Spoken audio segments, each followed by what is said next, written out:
Hey, welcome back, Faithful Politics listeners and viewers. If you are watching on YouTube, Josh is still out this week. Currently, he's out trying to catch Pikachu on Pokemon Go, so hopefully he will return next week. But this week, we are honored to have back with us Jessica Huseman, who is the editorial director for Votebeat, and Walter, her child, her dog child. My very small son, who apparently refuses to be anywhere but my lap right now. I'm leaning into it. Yes, no, that's fine. The majority of the interview is going to be with Walter, so it's good that you're holding him. He has a lot to say on issues of mail specifically. Yes. So my first question to you, Walter, is yesterday was National Dog Day. How do you feel about that? Okay, all right. He's a little camera shy. That's fine. That is perfectly fine. Maybe we'll circle back. But yeah, how goes everything, Jessica? Oh, it goes. I mean, covering voting continues to be an incredibly weird thing to do. Yesterday, I had to explain to someone why Second Peter 2:10 or 1:10, I apologize, was not in fact about election security, which was the weirdest conversation I've ever had to have. But I felt like my years of CCD at Catholic school and my years of studying election administration had to really come full circle in that moment. It's funny. It's like a perfect blending of all your life's experiences in just one conversation. Yes. I was like, you know what? When it says here that we should ensure that our election is secure, I'm pretty sure that it's talking about our personal choice to follow God rather than an election. Wow. So it was very strange. Yeah, no, and it is kind of it's a weird time for a lot of different reasons. Actually, we're recording this on Friday, and just yesterday there was a big, attack in Afghanistan. Really unfortunate. A couple service members lost their lives, and even though we're not necessarily going to spend a lot of time there, I'm curious to kind of just get your take, on the whole situation there. If you have any family members that are in the service, like how's that hitting you? I mean, I feel I have one cousin who has been in Afghanistan doing this work, making sure that people get out safely. But I've had that same cousin and also several other family members serve over time. And, I obviously have no connection to the military in my own personal history, but, this war started when I was in middle school. And Wow. I am now in my 30s. And so it's a very strange thing to have seen literally my entire adult life and most of my childhood be about this in some sense, right? And for it to come to an end and feel like those 20 years that I spent like following this and caring about it and watching several of my cousins fight for was just pointless the whole time. I mean, I know that they're like, certainly there were things that were achieved, right? But it feels very debilitating somehow, even though I have only been watching as an observer, to watch it fall apart so fast because it's gone on for so long. Yeah, no, it is kind of weird. We had last week's episode, we had a Green Beret, actually a good friend of mine. I served with him in the Army, and he was on just to kind of talk about his experience, and he was actually in charge of training the Afghan forces on like how to be self-sufficient, and it was really interesting just to hear him talk about how like he felt personally responsible for what's going on, because he's like, if maybe maybe if I tried harder maybe if I taught better, like, and it was just so impactful just to hear like the personal responsibility that he felt for what happened, and he's like, I don't really blame Biden. I don't blame anybody, like it's just, I only have myself to blame. This isn't like a presidential blame game, although that's, what's going to happen. But yeah, so it was really powerful. And I agree. Yeah, it's weird. Do you feel any of that sense of personal responsibility? Not really. Primarily because I served in Iraq. I never got a chance to make it to Afghanistan. And This seems but I difficult for you. Yeah, but when I was in Iraq, one of the stories that we were sort of like lamenting on was the fact that we were also training the Iraqis how to be self sufficient before we pulled out of there, and we were on the mission that caught Saddam Hussein. And we were kind of laughing. We're like, yeah, we remember when we caught him. We were thinking, yeah, anytime now we're going to be going home, right? Like, and no, like, yeah, any day now, and that didn't. Never happened. I mean, feel free to cut this out of the podcast entirely. It's not relevant in any way. But Sure. when I was in college, I worked for a debate camp that was sponsored by Tommy Franks, the 4-star general. Mm-hmm. And it was the most bizarre thing I've ever done. It was called 4-star debate, and it took place at Oklahoma Christian University. And Tommy Franks lives in Hobart, Oklahoma.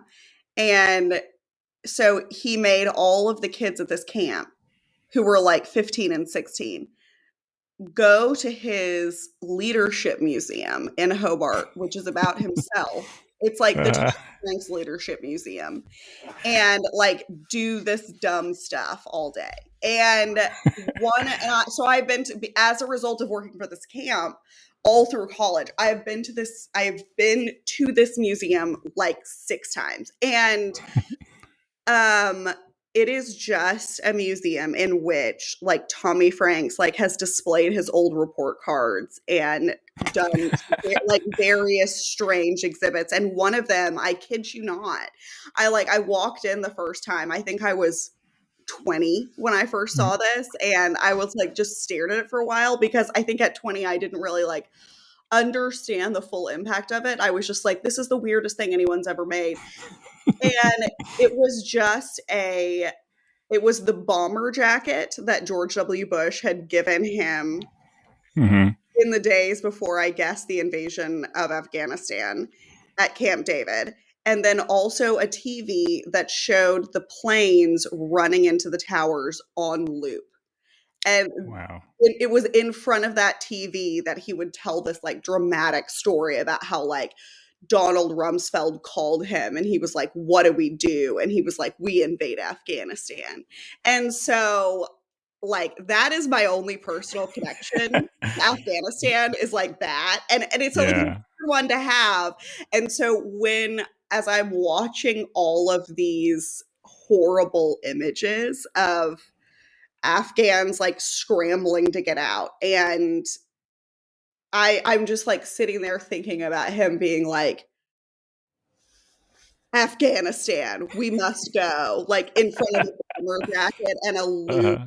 Like it's a very strange like juxtaposition. Yeah. No kidding. I'm really interested. Next week, I'm talking to Olivier Knox, who was covering George Bush during that time. Oh, he's lovely. He's a great guy. Yeah. Yeah. and he was there for the shoe throwing incident. Was he? Oh man. Okay. So yeah. These are like formative media moments in my in like my early teens. I'm like, somebody throws shit at the president. Yeah. It's funny that was like the craziest thing that had ever happened, like for a small amount of time. I know. All right. Well, so let's talk about some I don't know, voting election stuff. So you're in Texas currently, right? Yeah. So weird. Tell me, is Matthew McConaughey running for governor? That's You the know rumor. what? I mean, maybe. I kind of hope he does. Like we had Kinky Friedman run like twice. So if Kinky Friedman can run for president, or not president, for governor, then I feel like it would be unfair of me to discourage Matthew McConaughey's. Yeah, Um, it's like I don't know if he's Trumpy enough. you know what? I don't think that he is, but it might, but it might work, right? It might be provocative enough to turn out the non-voters in this state. I don't know. I mean, like, Yeah. people ask me all the time. They're like, "What would get Texas to vote?" Right? Because like most people here don't vote, even if they're registered, and so like I have no idea what the answer is. I've come up with several different answers for that question over the years, and they have all been wrong. And so, like, if Matthew McConaughey is what it takes to get, like, my aunt to vote, then that's fine with me. How Probably. about Alan West? Could he pull the votes? Oh, let me tell you something about Alan West. I that debate camp that I worked for. I worked for them because it was run by the National Center for Policy Analysis, which is the very think tank. I worked there for only a short period of time as this transition was occurring, but this is the think tank that fired its CEO, whose name was John Goodman, not the John Goodman in the movies, for like various inappropriate behaviors over time, and hired Alan West to take his place.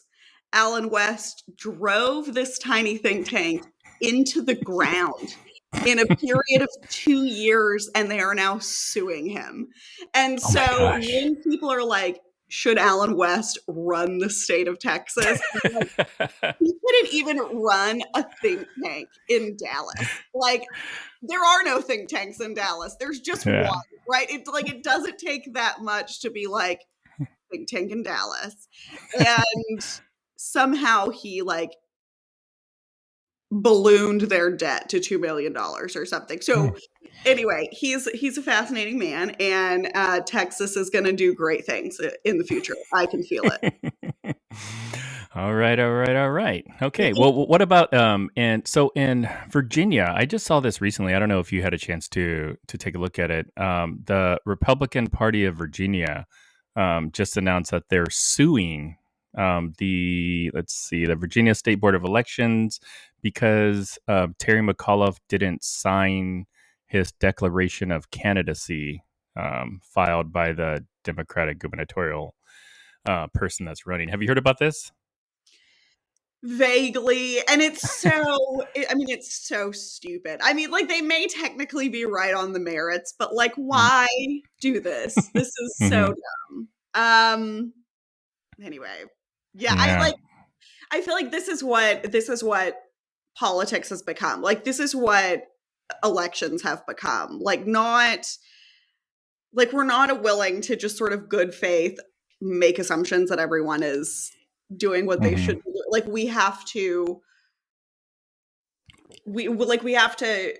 send everyone in to catch any minor mistake and then blow a minor mistake up into fraud or some other crazy terrible thing, when it's really just like, oh, I forgot to sign this piece of paper. But that doesn't invalidate the fact that like several thousand people voted for me in addition to the several thousand people that voted for you. Like, the math doesn't change, but like the rules can. And so these are like, I feel like I've been talking about like this dumb stuff for years. And that's just what I talk about now. Yeah.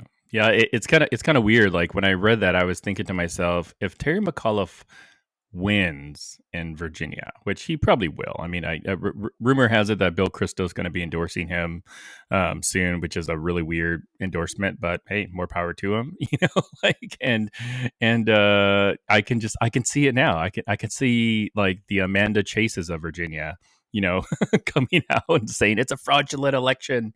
Glenn Youngkin is really the governor of Virginia, or Ralph Northam still. I don't really know how that would work because it's kind of weird here in Virginia.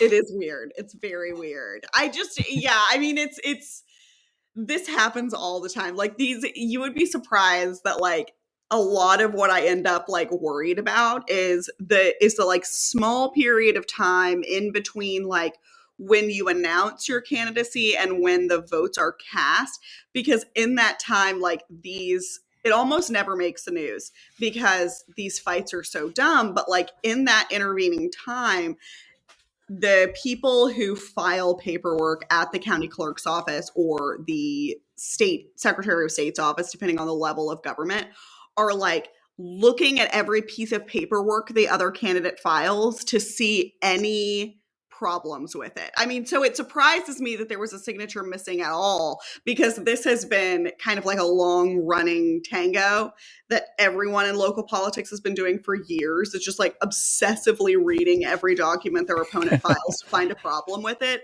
Mm-hmm. So it surprises me that there was an error, but this is like shockingly not new. Like the amount of money that candidates spend to have lawyers who are not inexpensive just like read paperwork to make sure it's appropriately signed is truly stunning. Like a waste of time and money. Well, speaking of wasting time and money, so what's going on in Arizona with voting? What is not going on in Arizona? Lord in heaven. The folks there are preparing to announce, like, release their audit results several months after they were supposed to have released them. And Arizonan people who know that a company named Cyber Ninjas hasn't in fact done a real audit of their system have sort of done a preemptory strike on all of this, and they've been sort of like attacking the process that Cyber Ninjas used and calling into question any legitimacy that they may try to claim out of this election. And so it's really like it's a bit of it, like everything is kind of coming to a head right now in Arizona. And I think that and it's becoming more interesting because, and I can't believe that I'm about to talk about this out loud because it's such a dumb thing, but there is this man named Spider,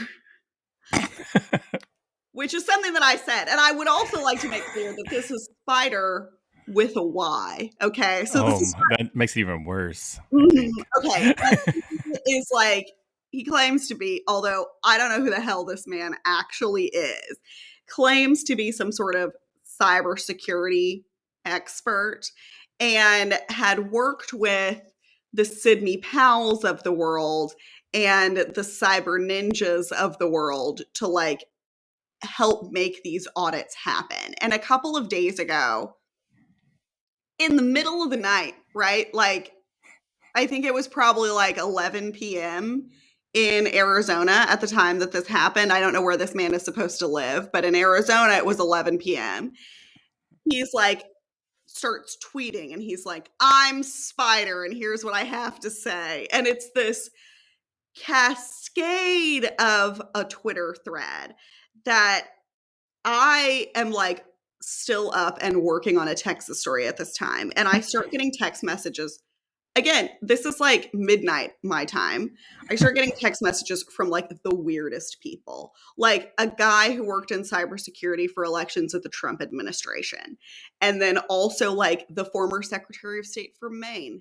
And like, and I'm getting these texts and they all say like, are you seeing what Spider is tweeting? And I'm like, what? And so I get online and he has receipts. I don't know if any of this is real. I don't even know if Spider is a real person. And he's like, I was used as an expert in this case, which is true. He was, despite never revealing his identity. And it's a grift and I have the receipts. And all this is like a fundraising stunt for these people. And he's like, pasting all this information. And I was just like,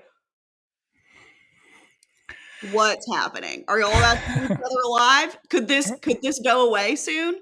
Maybe. Yeah. So I don't know, but I mean, we've got in Arizona. It's like that meme where it's like this place has everything, right? Like we've got, we've got a guy named Spider claiming to have been scammed.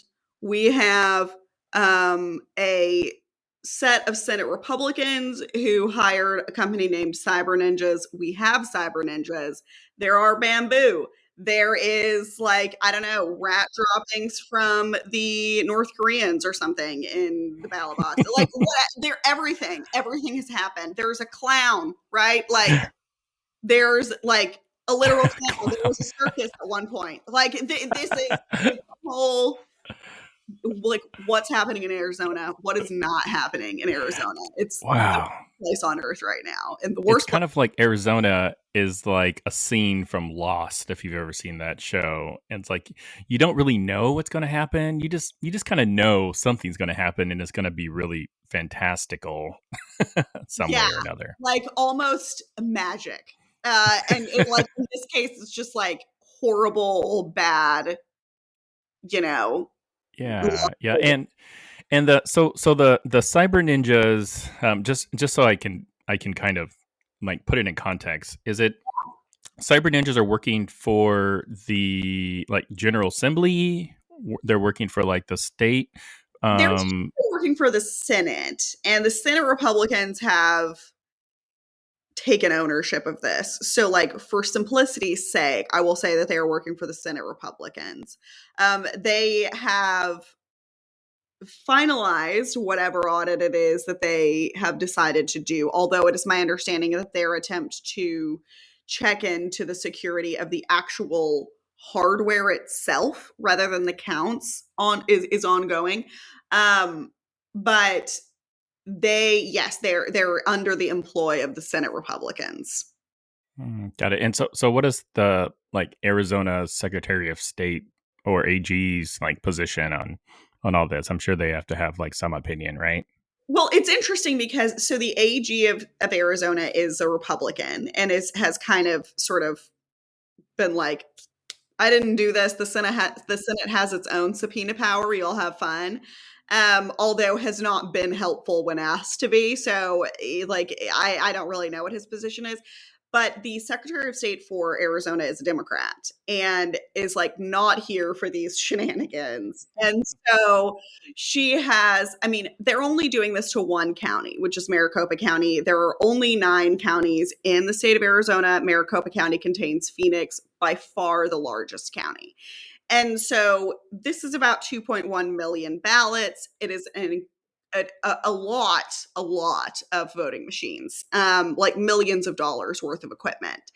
And Katie Hobbs, the Secretary of State, has now decertified the entire machine, like holdings of Maricopa County because her position, and this is true, is that federal certification is invalidated if the machines are messed with by an unlicensed third party.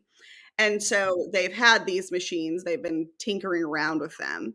She's like, I can't guarantee that these are the same machines in the same state that we had them certified. So they're discertified now. And so now Maricopa County has to not only figure out how to move forward with their public because of this spectacle that's gone on for 8 months at this point, but also figure out how to recertify their system or get a new one. And so, they've put this county in a really terrible position. Wow. So like to replace them, I mean, that would be an expense for the county, right? And they'd have to come up with a couple $1 million.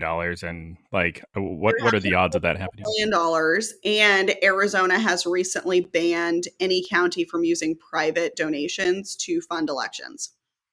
Um, Wow. so in 2020, there were 2 nonprofit organizations that distributed around $350 million to counties for the pandemic that they had gotten from private grant makers. And they passed that through. to counties and states to buy election equipment. And Arizona, all nine counties in Arizona got some of this money.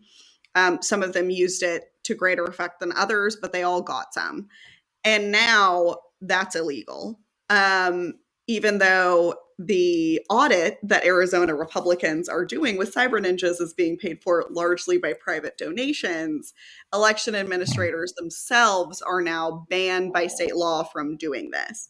There has been no federal funding disbursement this year to elections, and the state of Arizona has not distributed any money for this purpose. So I don't know where Maricopa County is going to get this money. It's not a small county.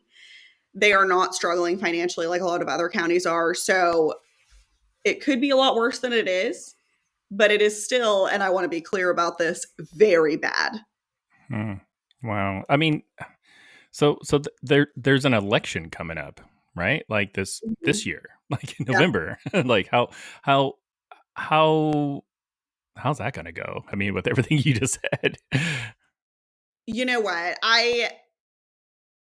I don't know. I mean, like there and see, this is what I think most people don't really like. I think people know this, but I don't think that they sort of process what it means. Like there are elections that go on all the time. Like, I think that we think about voting and we think like you vote every 4 years, and if you're really involved, you vote maybe every 2. But really, like you could be voting every 6 months or so if you voted in every election that was happening around you that you're allowed to vote in. And so these election offices have to keep going. The Maricopa County Board of Elections has been holding elections and like facilitating county and state and city and school board and community college committee hearings and elections this whole time. And so, I think that it sets them up for not only poor performance in the 2022 midterms and 2024 elections, but like they're still having to do elections right now. And so they have some machines that they can use right now because they have they didn't have to turn over every single machine. And so, but it's still a process that is going to take an incredible amount of time to recover from. Got it. Do you think we'll ever see the ninja report? Oh yeah, we will eventually. I mean, I don't think it's going to make any sense at all. And I don't think, and I hope that news organizations treat it appropriately. I mean, I think that at this point we know enough about this process and how it went to know that whatever results they come out with are not going to be valid, and they won't even be helpful for us to understand the process better. And so I will read the report because I have to, it's my job, but I don't intend to write about it. And I don't intend to link to it ever. Because why would I write about or link to information that does not advance the public's knowledge? And so I hope that in the media coverage that follows the release of this report, that media organizations take essentially the exact same approach, which is like, I'm CNN, I'm MSNBC, I'm whatever, and I have a copy of this. Let's not talk about the content of the report at all. Let's instead have the chair of the Maricopa County Election Board sit for an interview about the effects of this process on the system, right? Because it is news, right? Like this report is news. And I don't mean to suggest that it's not. And I don't mean to suggest that reporters should just like ignore it and pretend like it's not there. But what I'm saying is that the story is not their findings, because we already know that their findings are wrong. So why repeat the findings? Why don't we just like arrive at the premise like this report happened, there was a lot of negative externalities as a result of it. Like our machines have been decertified. We have millions of dollars in technology that we now need to buy, we don't have money for. Voters distrust is way up. Like any of those buckets is an appropriate way to cover this going forward. An appropriate way to cover this going forward would not be to say, let's see what they found and write a story about that. Yeah, that's interesting because you recently wrote something in your newsletter, which for anybody watching or listening, you guys should all subscribe. Called when news media contribute to the misinformation hellscape, and it seems like the media does have a bit of responsibility kind of in this space, right? Like they could either So much forward, responsibility. yeah, they could forward the report and let people reach their own conclusions, or they can ignore it and let people find it themselves because people will find it themselves. I kind of think of it like the gosh, now I'm drawing a blank, the secret British spy report, of Trump and Russia and peeing in a hotel room, Yeah. like that kind of thing. It's such a weird thing. I mean, I think that journalists think that they're responsible if they don't address this at all, which is more responsible, I think, than presenting it as fact. But I think in this space becomes confusing, right? Like, I think elections exist on a plane that a lot of other jobs exist on too. Like, for example, everyone thinks that they would be a better teacher than their kids' third grade teacher because they like went to school once and also they have a kid and they're like, I could teach a kid, even though that's like not true at all. Yeah. And I think voting is the same way, right? Like, they're like, I vote. How hard could it be to count a ballot? And so I know how this process works. And so the real danger of misinformation in the voting space is that people read things like the shit that they put out in this audit and they say to themselves, I know what these words are. So I think that I understand what this means. And then they accept it as fact, right? Like, it makes logical sense to them as somebody who knows a very small amount about voting that this could be true. And so they begin to believe it. And so then they go into the county election office. And as soon as something happens that they don't understand, even if it's innocuous, they take that as evidence that the fraud is real. So, I mean, I've had experiences in which people are like, oh, there's fraud going on. I walked in and someone had signed by my name in the polling book. And I'm like, okay. And then you go look at the polling book with them, and it's like the woman who should have signed below her accidentally signed on her line. And it's very clearly like, instead of saying Colleen Smith, it says like Colleen Tran, and Colleen Tran signed on Colleen Smith's name on it. And you're like, this looks like an accident to me. And she's like, no, Colleen Tran is trying to impersonate me. Like, this is the stuff we deal with. And so I think that there's a different way that you deal with this, which is like saying, this is false. Here's what they said, and here's why it's false. And you sandwich it in between, like, it's false. Here's what's false, and here's why it's false. And that is the appropriate way to, I think, deal with cybersecurity issues in general, but especially here. And so I hope that the local media does do that. Wow. Now, do you think with everything going on in Arizona that like other states are going to try to like replicate this? So like, hey, those cyber ninjas gave us a pretty complimentary report about Trump winning Maricopa County. We should call them up. Maybe they'll find the same thing. Yeah, I do. I think this is going to spread. I mean, I don't know how quickly it will spread or how effectively, but there is a guy named Doug Mastriano in Pennsylvania who's a representative there who is trying to get an Arizona style audit to Arizona. He's had mixed results in terms of success. Hasn't happened yet. There have been legislators in Texas who've openly talked about this. There is a sort of like a startup outfit in Georgia that's trying to get ballot images to do their own audit. They have recently been denied. So I don't think that that's going to go anywhere. But this is popping up everywhere. And like, if you talk to people who have participated in some way in the Arizona audit as a volunteer or as an organizer or whatever, they say like, oh, we get calls all the time. And that's true. I mean, like, there have been state reps that have gone and like toured the counting facility in Arizona from other states. You know, Briscoe Kane did it in Texas, who is, you know, he's a joy and a treasure. But Wait, is he the guy that you've had like Twitter arguments with that I love reading? yes, yes, it is. Who like won't ever give me any evidence of anything that he claims unless it's a comment from a man named Fat Daddy on Facebook, which he did in fact screenshot and present to me as evidence of voter fraud.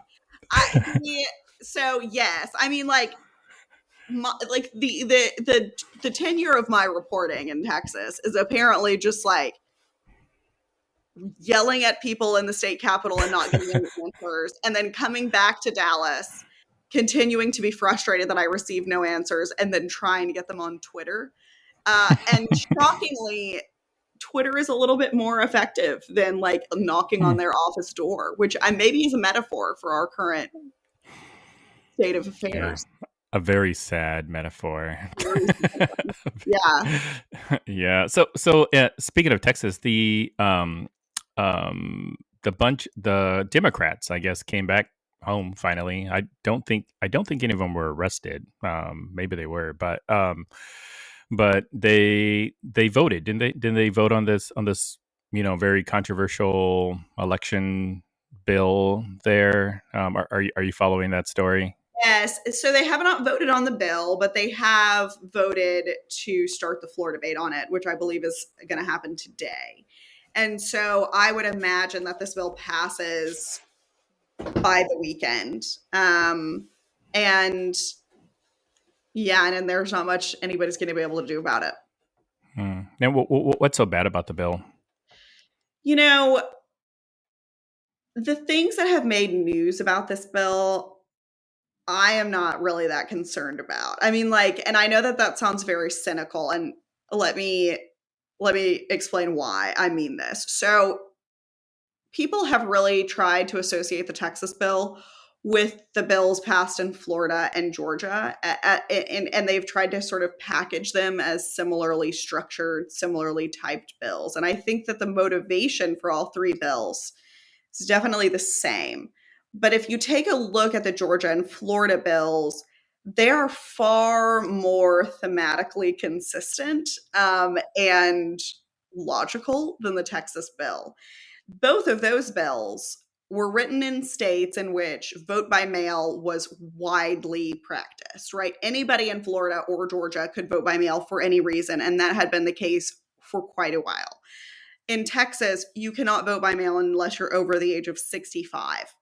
In Georgia and Florida, there are drop boxes. In Texas, there are no drop boxes. You know, so Florida and Georgia actually had thematic things that they could legislate, right? Like they could say, we have a lot of vote by mail. Let's have less vote by mail. Like that could be the point of the bill. But in Texas, there was so little to fall. Like there was just nowhere to go. And so you can't restrict vote by mail more than you already have, really. You can't remove drop boxes that don't exist. You can't create less opportunities to participate online because we don't even have online voter registration. So they're trying to legislate on the margins in ways that I don't think would actually disenfranchise that many people, right? Like the reason that we're talking, and I don't mean that we have a great bill here. I mean that those people were already disenfranchised here, which is a sadder thing to say. And so the reason that we're talking about 24-hour voting in Harris County, and that's what you hear Democrats use as their biggest example. Like, I just want to be clear that 24-hour voting happened one time in one county, like once. Like that was a thing that one county did in 2020 to deal with the vote by mail influx. And then it didn't happen before and it didn't happen since. And we are talking about 24-hour voting as if it's going to disenfranchise every person of color in the entire state of Texas. It is not. It didn't even exist before 2020. and it only existed in the one place, we're all going to be fine. But what the problem that I see in the bill is that it's so badly written that election administrators don't know how to follow it. And like, this is what no one's been paying attention to. Like, they've been paying attention to the 24-hour voting, and they've been paying attention to the fact that, like, for a small amount of time, they limited Sunday voting. And like, those things are just kind of objectively bad and racist and whatever. And those are easy to talk about. But what's less easy to talk about is like, this bill doesn't know how voter registration data works. And so because it doesn't know how voter registration data works, has asked it to do things it cannot do. And so the county is going to spend counties are going to spend millions of dollars meeting security requirements built into a bill written by people who don't understand computers. And so they're going to have to be putting like outdated security systems onto newer machines that serve no purpose and cost a lot of money. And that's what we're not talking about. Like, we're not talking about the actual harm to the system itself. We're talking a lot about like the people who may or may not be able to vote in the future. And I think that that's kind of the opposite order of events. Because in order for people to vote in the future, you have to have county administrators and machines present to facilitate that. So if we focus on the end, like the end game, as opposed to the mechanics of the game, then we're never going to win the game. And so like, that is, I think, the most troubling thing about this bill to me, is that it will radically change machine requirements and the bureaucracy behind voting and the funding of voting. And we're not talking about any of those things. Instead, we're talking a lot about like 24-hour voting or gerrymandering. And like, gerrymandering hasn't even started in Texas yet. So, it's a bit frustrating. Yeah. I mean, how on the topic of gerrymandering, how do you think like the most recent census is going to affect gerrymandering, redistricting? I know in some states they've actually lost representatives, but Yeah. how's it looking there? In Texas, for you guys. Texas will gain at least one representative, I believe. Maybe two. No, I think we've gained two. Our growth has been almost entirely in non-white population and young people, which doesn't surprise anybody, right? Like, that's exactly what we thought was going to be happening in Texas. Like, I live here, I can see it happening. And so it didn't surprise anybody. I think the thing that surprised me most about the census data was not nearly as terrible as I thought it was going to be. And I mean that in terms of like, the data itself was not nearly as big of a mess as I assumed. It was okay. Like, it wasn't good, but it was fine. And so I think that the thing that folks don't talk about when they talk about the census data is that like, the fact that this was delayed for a couple of months has cascading effects on the process of drawing lines, gerrymandered or otherwise. And because like, people think that the state legislature gets the maps and then like 5 dudes sit in a room, I guess, with some pencils and a map, and they're like, "All right, Clint," all right, Steve, let's make a line right here. And like, it's actually way more complicated than that. And like, there's like math and GIS mapping, and then the counties take it and draw the actual line. Like, it's just a several layer process. And so delaying the data by 2 months has delayed this process that takes quite a long time. And I think what people also don't realize is that there are elections that are scheduled to comport with this process. So a lot of states and counties are having to move some of their local elections, or decide that that the election will stay and that the old lines will simply apply for another term. And so there are a lot of school boards, a lot of city council, a lot of county commissioners' courts that have elections in this year that have been scheduled for the assumption that redistricting would be done by like February. And instead, it's going to be done probably in March or April. And so they're having to push elections back or just do them under the exact same lines as before. And so this is actually causing a little, like, some amount of like appropriate consternation. Wow. Yeah. So, um, I guess more broadly looking at sort of the national voting scene, I know the House just passed the John Lewis voting rights bill, and I remember I think the last time you and I spoke, you seemed to be more inclined to like that one versus like the HR1, and I'm obviously like I don't think anybody is under the illusion that it's going to pass the Senate, but well, maybe like crazier things have happened, I guess, right? So what's the deal about the John Lewis voting rights bill? Yeah, I mean, so the John Lewis voting rights bill would predominantly like it does a few things, but predominantly it would restore pre-clearance, which is a process that the Supreme Court overturned in 2013 in the Shelby County decision. And what pre-clearance allows is for the Justice Department to authorize changes to voting systems in specific areas. And the Shelby County decision did not invalidate the idea that should happen or that courts were allowed to do that. What they invalidated was the formula by which it was determined if a state was subject to this process, which had been written in 1965. And the justices were not wrong, right? Like that provision, that section of the Voting Rights Act probably was outdated. So, for example, like there were counties in Florida that were not under pre-clearance, but there were counties in like New Hampshire that were, and the whole state of Texas was under it, but Indiana wasn't, and they were the first state to pass a voter ID law. So, like, yes, it is true that like the racial landscape of America and the racism landscape of America does not look the same today as it looked in 1965. Like, some places have become bad, some places have gotten less bad. Seems fair. The so like, on balance, that's like not a totally ridiculous argument, but instead of saying this will apply until and Congress needs to come up with something better, or like whatever appropriate way to say that would have been for the Supreme Court, they just invalidated that entire formula, which meant since 2013 that no one has been under pre-clearance. And so Texas, that used to have like sort of a safety net of the DOJ, like Texas could pass bananas things about voting and the DOJ would be like, nope, you got to fix that. And then they'd have to start all over. And so there was that safety net there. There has not been since 2013 in Texas or anywhere.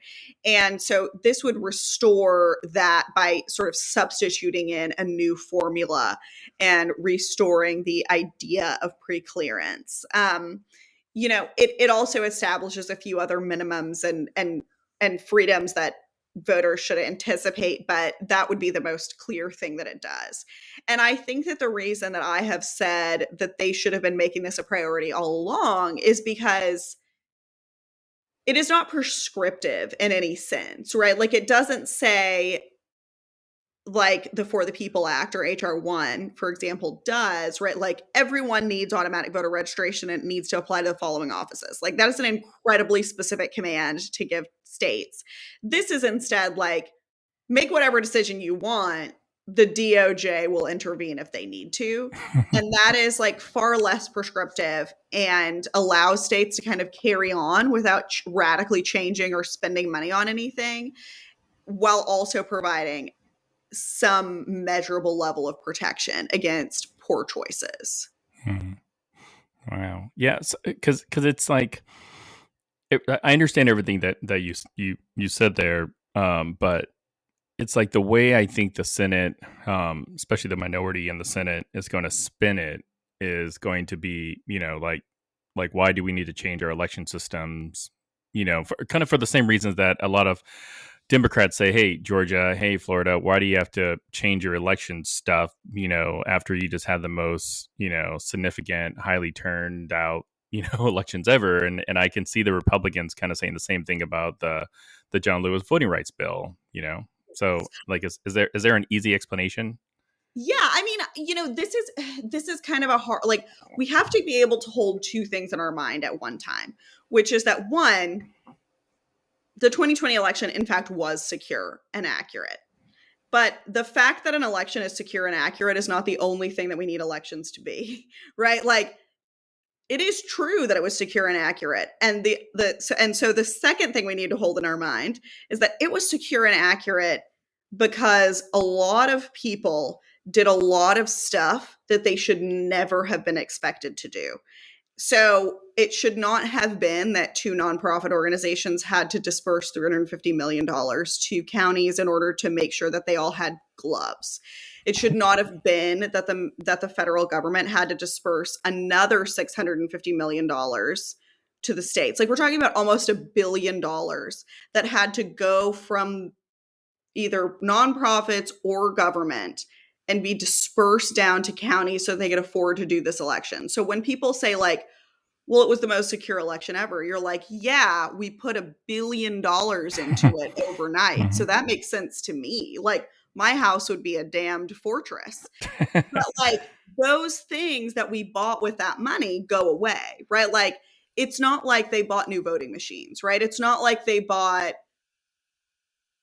billions of reams of paper for ballots, right? What they bought was like gloves and hand sanitizer and like plastic shields we thought we all needed for a while, like a bunch of vote by mail products that were useful during a pandemic, but probably not when we're not in a pandemic.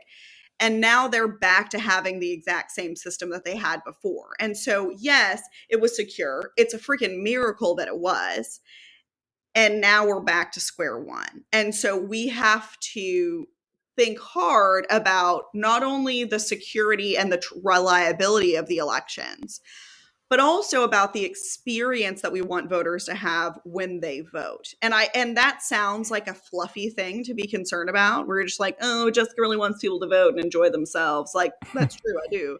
But I also think that being able to vote and being able to vote efficiently and without being made to feel like you've committed a crime are actually like a really important part of the social contract we all get up and participate in every day. Like, if I have to be a voter, then I should understand what I'm doing. I should feel comfortable doing it and accessing that right that I have. And then also I should see some measurable return for that time. And so I think that if we're not focusing on sort of like the experience voters have and the systems on which they have that experience in a real way that is both focused on security, but is also focused on accessibility and is also focused on, positive interactions with your local community. I think we need to be moving in both directions. Yeah, no, I agree. And I couldn't help but notice you've got a pillow there. Is that a My pillow? It is not. It's not in my pillow. It is. It is a threshold pillow. got, I think got I it. got from Target in like 2012. So anyway, I've been debating actually because I don't know, maybe it's just all the advertisements or something, because I've been reaching out to a lot of my friends. I'm like, are the My pillows comfortable? Because like they're on sale right now. Like, and I'm considering buying one. So like part of the my man needs some money. His company is suffering. I know. I mean, Um, yeah, get Dominion's on his tail, huh? oh yeah, it's in like 6 months. It's going to be Dominion pillow, and that's what we'll be. And at that point, I might buy one because Yeah. Dominion like, pillow. this is ridiculous.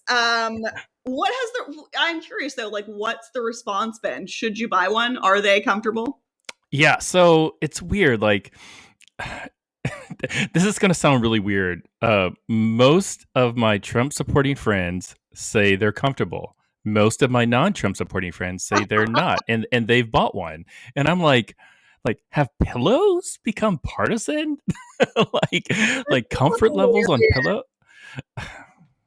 That is so funny. I mean, I know that the concept of them is that like it's just a bunch of foam Hmm. that's like ripped up into small pieces that you can contort into any shape that you want. And I feel like if you don't move at all when you sleep, then that could be good.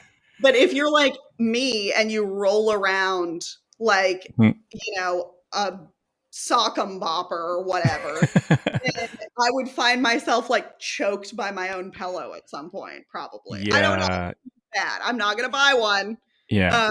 But here we are. Yes. Yeah, they have like different comfort levels, and they like rate them like with different colors and stuff. And like for me, like I move. I mean, I basically do performative dancing when I'm sleeping, just because like I move so much. So I don't know. I might bite the bullet. Although like they have like $9 shipping, and I'm just like $9. Come on, like that's crazy, you know. Ridiculous. So, but like I want to. I'll consider it like an experiment. Maybe I can write it off, like charge it to the podcast, or I don't know. I'll have to figure that one out. But Beautiful. anyways, but hey, thank you so much, Jessica. Your website, votebeat.org.com. It is .org. .org. Oh, wow. Because you guys just recently like updated your website, right? Like We did, and actually, we are updating it again, and it will become its final self. form. Yeah. It will take its final form, I believe, on Monday. Huh, So stay tuned for that. got it. We've selected a lovely aubergine color as I our was wondering what it was, like a purple. I was wondering like that's bit that's of an an interesting eggplant. color. We thought it was the most politically neutral color, and so that is what it is, and I like it. Our shirts are aubergine. Is and I enjoy saying that word, aubergine. Aubergine, So yeah. it makes me It's feel very fancy. that color is so my brother's in a predominantly black fraternity called the Omegas, and Oh that's yes, I'm basically their familiar with the fraternity. That was at my yeah. college. Yes. Yeah, that's basically that looks almost like the color, except maybe a little bit matte-ish. So that was the It's very first thing I thought of. cool vibes. Yeah, absolutely. Okay. Well, thank you for having me. This was really fun. Yeah, If yeah. happy to come back anytime. So just keep me Uh, posted. I'll be on time will do. next All right, cool. Thanks, Jessica. We'll talk to you later. Okay. time. Bye. Bye.